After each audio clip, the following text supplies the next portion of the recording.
Some people spend way more time thinking about what kind of gum they should chew than they do about what love is, or what justice is, or what equality really means. And do you really want equality? We say it. Do you really want it though? How about this? Do you really want justice? How about you? We gotta get that with justice, man. Anybody want to get what they deserve? Anybody want better than what you deserve? So shouldn't we be out in the streets marching for grace? And if that's the case, shouldn't you show it to people? Because haven't you gotten a lot of it? Did it possibly get too much of it, such that you make people worse? Can you be so kind towards people that you actually make them worse? Most evil is done by people who don't decide to be good or evil. They just operate. And what that means is you'll interact with people every day. It's a good exercise. When you wake up in the morning, remind yourself, there are people today I'm going to meet who are going to be angry, manipulative, deceitful, betraying, self-serving, ass-kissers, angry people, hostile people. There will be people who are going to be racist towards me. And there will be going to be people who are going to kiss my ass because of my race, because they don't want to seem racist. You're going to come across all manner of people. You're going to come across cowards. You're going to come across cowards who masquerade as being brave. And why do people behave in all of these terrible ways? For a lack of knowledge, a lack of understanding, a lack of wisdom, ignorance.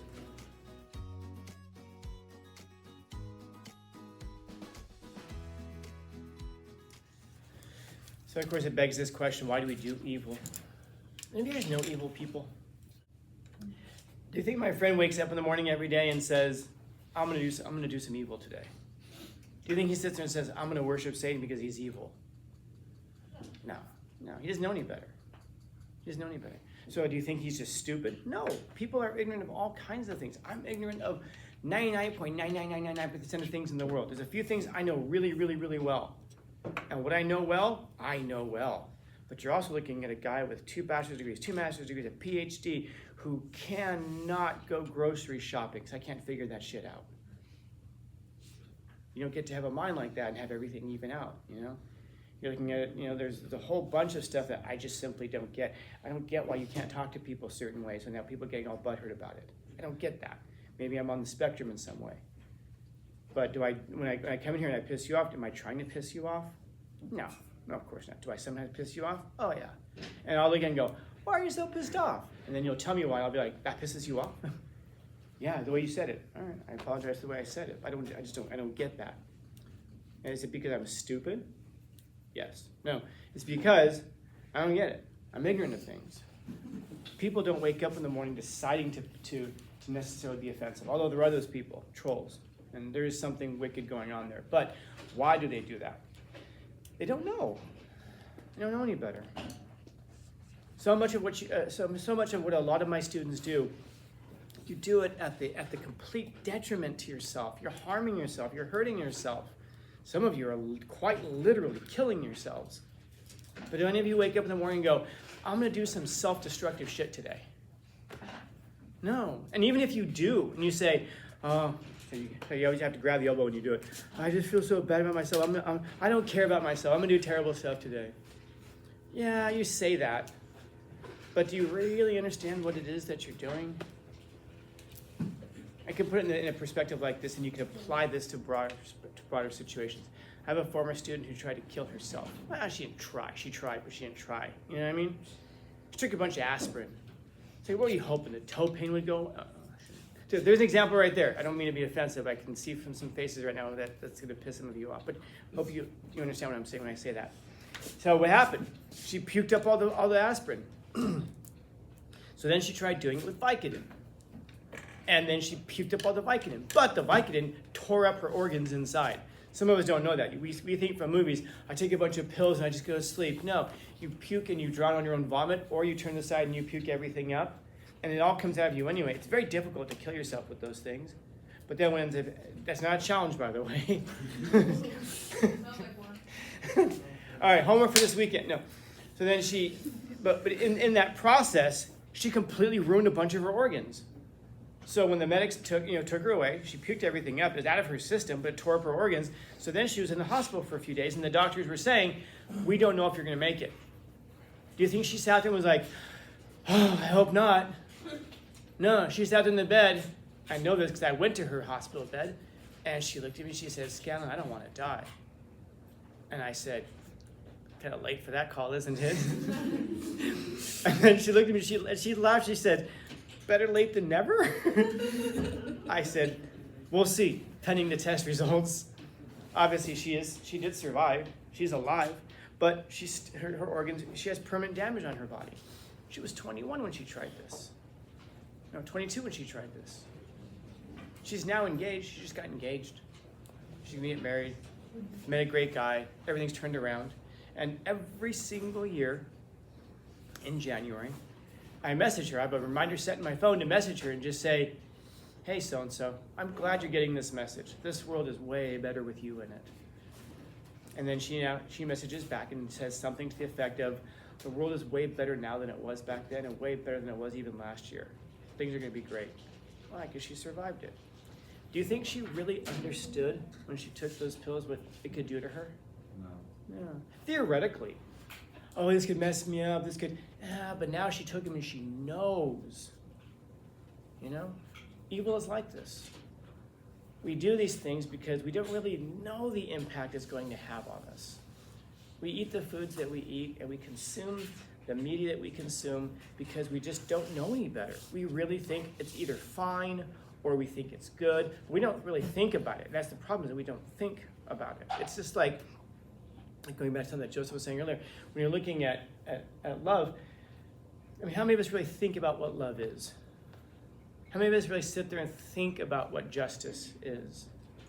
How many of us really think about what equality is? And yet we go out in the streets and we'll march for justice and equality, and we have no idea what it is. And we'll pursue love our whole lives and never really know what it is because we've never really thought about what those things are. Well, how would you know when you found it? How would you know what it is? If you don't know what Sacramento is, how on earth could you possibly get there? You're just going to feel it. Yeah, you just gotta feel it. You just gotta go through life and just make my mistakes. And I know there's a very cavalier way of presenting the case, but I'm not saying anything different about any of us. And when I talk about that, I just say us. The difference between a lot of people is that we've been there, we've lived, and we come back to tell about it. And there are people who will take that in. There will be people who will say, don't want to, why? It's just too much thinking, and that's just a horrible thing. Are there things that you can think too much about? Yes, if you're standing there at 7-Eleven, you're staring at the packs of gum and you're not sure which one to buy, like a student yesterday was telling me, she was afraid, there was a point in her life when she was afraid to eat choose certain gum because it had 5 calories and she thought she was fat and she thought 5 calories would make her fat. You're overthinking your gum at that point, okay? But some people spend way more time thinking about what kind of gum they should chew than they do about what love is or what justice is. Or what equality really means. And do you really want equality? We say it. Do you really want it, though? How about this? Do you really want justice? How about you? Justice, man. Anybody want to get what they deserve? Anybody want better than what you deserve? So shouldn't we be out in the streets marching for grace? And if that's the case, shouldn't you show it to people? Because haven't you gotten a lot of it? But then is it possible you get too much of it? Such that you make people worse? Can you be so kind towards people that you actually make them worse? So sometimes to be kind, doesn't it also mean to be cruel? Quote unquote. What good is a philosopher who doesn't anger people? Yeah, let's try it. I like that. People will be like pretending like they're listening and all of a sudden the audio plays. That's why I come up here and say, I don't think anyone's listening to me. Why do I talk like this? Because it makes me think about it. This makes me consider what love is. This makes me consider what equality is. It makes me consider when I sit there and some of you come to me in the last few weeks of school this year, and you're going to because you got some grace last semester. You're going to come to me and say, Scanlon, I know I've got a bad grade, but I want to graduate, blah, blah, blah. First in my family, blah, blah, blah. Parents be mad, blah, blah, blah. Learn my lesson, blah, blah. And I sit there and look at you and I go, is this going to make you better or worse as a human being to give you grace? Fucking Scanlon, you blah, blah, blah. How often do you hear that? Scanlon's such an asshole. Did you ever wonder, what did you do to deserve it? Or is that just the way Scanlon is? Because he's usually really forgiving. And then sometimes he's not. Why is that? Is it just because he's in a mood? Did I come off like that kind of person too? Or think that maybe there's a purpose to it? Maybe there's a possibility. You just don't know what you don't know. And that's something for us to kind of really get our heads around, going back to this question from half an hour ago that I actually posed, which is evil something you are, or is it something that you do? Evil, largely, is going to be a product of ignorance. And I don't mean that in a patronizing way. You just don't know. You're just stupid. No, you just don't know the long-term effects of the things that you do on yourself or others. How often do we really think about this? Or how often do we just kind of bumble through life and wing it and hope things turn out good, which we don't even know if they do. Even when we die, we don't know if things were as good as they could have been. Yeah. And so, most evil is done by people who don't decide to be good or evil. They just operate. And what that means is you'll interact with people every day. It's a good exercise. When you wake up in the morning, remind yourself, there are people today I'm going to meet who are going to be angry, manipulative, deceitful, betraying, self-serving, ass-kissers, angry people, hostile people. There will be people who are going to be racist towards me. And there will be going to be people who are going to kiss my ass because of my race, because they don't want to seem racist. You're going to come across all manner of people. You're going to come across cowards. You're going to come across cowards who masquerade as being brave. And why do people behave in all of these terrible ways? For a lack of knowledge, a lack of understanding, a lack of wisdom, ignorance. And 99.9 of us are hearing this, if anyone hears this at all. And we're going to think, it'll be gone by tomorrow. But if you can understand that, you're going to understand people better. It's going to help you love them, to desire and seek their well-being. So